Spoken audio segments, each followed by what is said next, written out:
Assalamu alaikum wa rahmatullahi wa barakatuh. Today I want to talk about marriage and why so many people find themselves unhappily married. That's if they choose to get married. And then those people who are in relationships are unable to sustain a long-term relationship. We're finding that it's becoming an increasing phenomena. I don't know if we can call it a problem, that people are unable to sustain long-term relationships. I really don't. The reason why I don't know why we can call it a problem is because you would have to ask yourself, a problem for whom, you know, and so in we will leave that for another day. But let's get into it, okay? So in order to sort of bring out this issue, I want us to look at a society where people got married and remained married for a long time. Now remember, we are not looking at whether they were happily married per se, because there's no way for us to obviously know that. But let us just look at the fact that they stayed married and remained in a long-term relationship, okay? And then contrast it with where we are now. So for that, I will look at, let's say we're looking at, the days of, Victorian England, where very few people got divorced. Like, what was the context in which relationships took place? How did they take place? And what, did people intend by it? So first of all, in societies like in the Victorian era, we find that women generally never got a lot of attention from men, because it was a very conservative society, and the only way that men and women could really have one another's attention in a meaningful or perhaps a romantic way would be in the context of either being married or pursuing marriage. Okay, so there was courtship, there was limited interaction between men and women. There might have been the occasional flirt here and there, but generally the interaction was very restrained, because all things related to sex was considered almost vulgar. It was not following the correct protocol to be overt about these matters, so to say, and then one obviously would finally indulge in that were one to get married. Now, how that differs, also the idea of divorce was frowned on, not only frowned on, but legally almost virtually impossible. So people got married to stay married, and they knew that that's what they were doing. Once they committed, that was that. So there was a lot of seriousness around this issue of marriage and commitment, and people really entered marriage, in a sort of with a lot of deliberation, and not very lightly. And so that being the context, of course, the society formed the framework to bring about a situation of longevity in marriage, to have long-term stable relationships, or even if it wasn't that stable, but it was long-term basically. There wasn't much option but to go about things in that way, because your social standing, your status would really be hindered, overly much, especially if you're a woman in that society known to be of low morals. Of course, there was always a double standard. Still today there is, and that is that men are not held to equal account in that regard, because they are considered to be by nature more licentious. Right. Fast forward and look at our time now, and let us ask ourselves what has changed. Okay. So the nature of men hasn't changed, because first, let's scratch out of the list. Men are still licentious as ever as they were. So that hasn't changed, right? But what has changed? The availability of women. that has changed. Okay, so back in the day when men wanted to have casual sex, they had to do it, on the sly, like, and they were only a very select part of society, women in the society, that one could possibly have a casual engagement with. This was atypical, in other words. It was very, very much on the down low, right? Which meant that access to it was also very difficult, okay?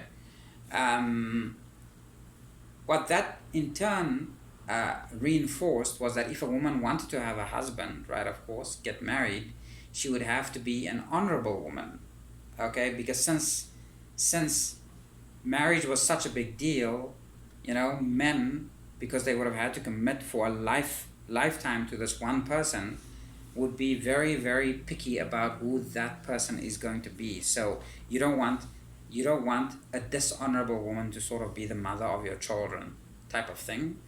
And so that was their scenario. But in our scenario, women are freely available to have casual engagements with, and the ease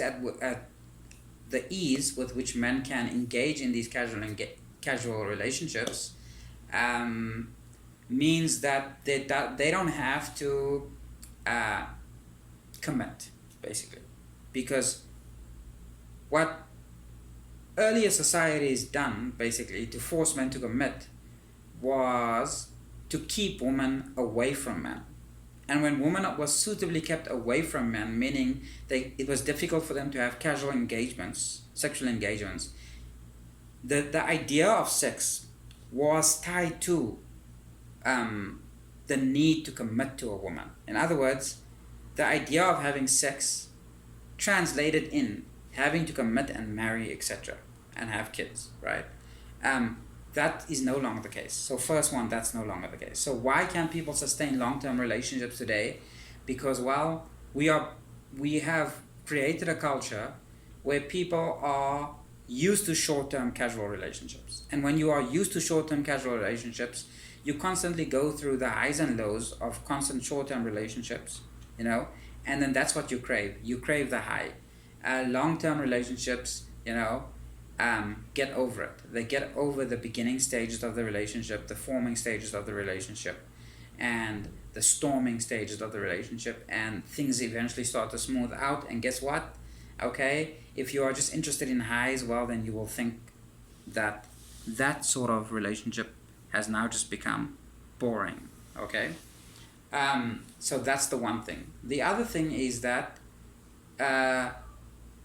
one man is not able to do for a woman what she typically gets from several men.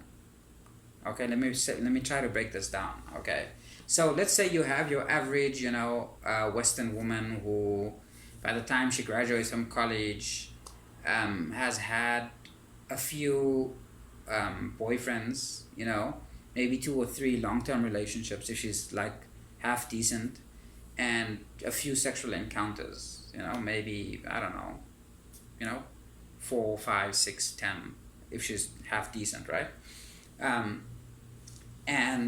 Now she decides, that I'm at a stage in my life where I now need to settle down with a guy, because I want to have kids and I want to do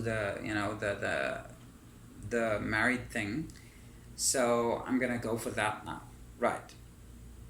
The thing is this: that same woman, when she finally does marry this one guy, that she's now limited to, okay, her carnal knowledge of all those other men and her intimacies with all those other men doesn't really leave her, okay?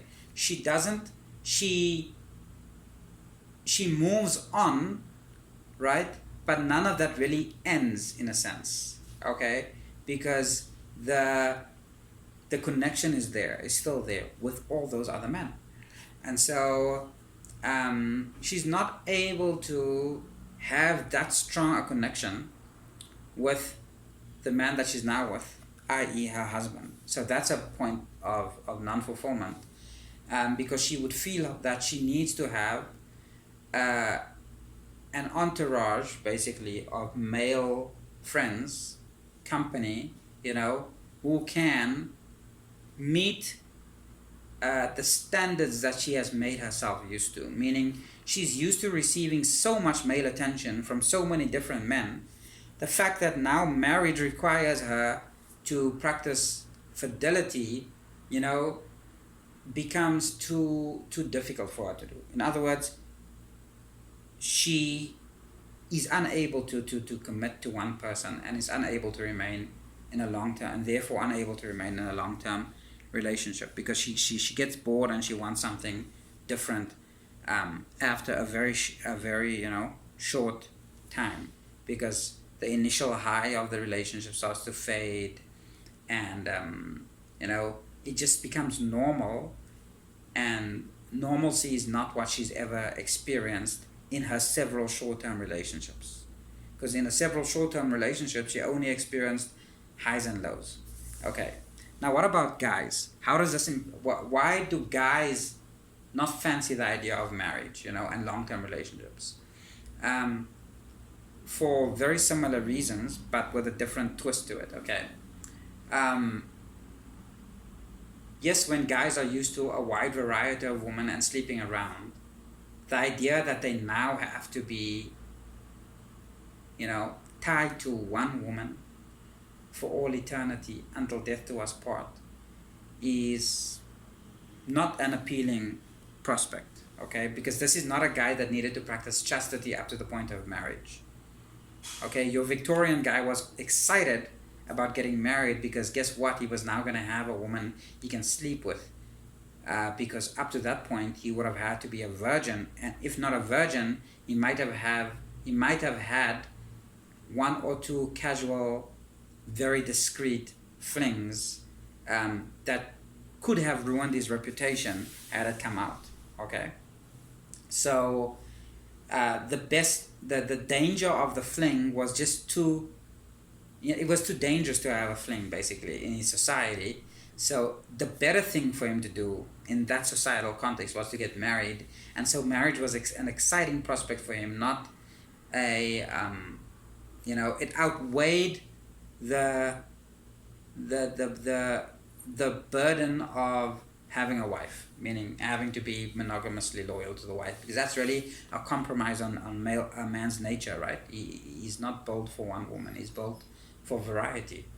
And so having the one woman outweighed, in terms of cost benefits, right? The benefit was more in that societal context. It created a context in which the benefit would be more, because failing that, he wouldn't have children and he would be alone. So obviously, rather than not being able to have children and being alone, because you can't just sleep around, right, in that society, the better thing to do would be just to get married, okay? Even if it means that you have to be loyal to the one woman for, eternity. Still, it was better. Now, men now, obviously, we don't have that societal context, okay? We can go out, in Western countries anyway, and have any number of women. And typically, a lot of men have any number of women before they get married. But now, once they get married, it's a lifestyle change. It's a major lifestyle change. It's a lifestyle change that they discover that they can't sustain. Okay?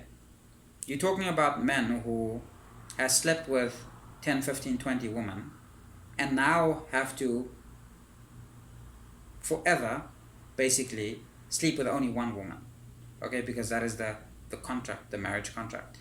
Monogamy. And a lot of men just find, that they can't do it. Incidentally, a lot of men cheat as a result, right? And this is because, of course, number one, they have a habit of variety. Number two, even if they don't have a habit of variety, let's say the man is really monogamous, he will have inclinations to sleep with other women, as men always do, but the difference is that there's an availability for it, okay, in society, okay, whereas in Victorian society, men would still have the instinct, the want, the will to sleep around, to have lots of women, but it wasn't easily available and wasn't easily accomplished. Now it is readily available and easily accomplished, and so that results obviously in a breakdown of marriage. So both women and men are basically used to living their lives where they are able to just, have several short-term relationships. And that being normal, it is difficult to adjust to and to be satisfied with the idea of being with one person. So obviously the way in which some people have tried to address that is through polyamory, open relationships, where the man says, you know what, okay, let's open the relationship. I'll have any number of women and you can have any number of men. Of course, I can never advocate that, astaghfirullah, because that's not allowed in Islam.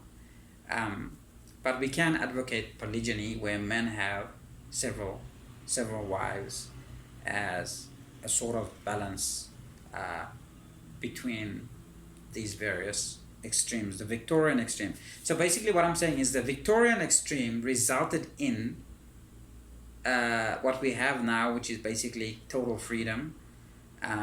But this level of freedom that we have doesn't profit families, men or women, basically, in the long run. So there must be something between the Victorian conservatism, extreme conservatism, and total sexual freedom that we have now in the West. There must be something in the middle, in between those two things. Otherwise, people will just be, by and large, perpetually unhappy. A woman who are married but constantly looking around, and men who are married and also constantly looking around, because that's the lifestyle they've gotten used to. So in a way, chastity actually is what chastity before marriage actually helps preserve the marriage itself. Because a woman who is chaste, who does not have male friends, who isn't getting a lot of attention from men, will be satisfied with the attention that she gets from her husband, meaning her husband would be able to pay enough attention to her, or women never feel like their husbands pay enough attention to them, but the attention that she does get from him will be will suffice. In other words, when women are used to getting a lot of attention from scores of men and used to having scores of men, it stands to reason that she would never be satisfied with just one man that she's with. And so the system basically is like, the context for marriage, the cultural, moral, ethical context for marriage is all but missing. Thank you very much.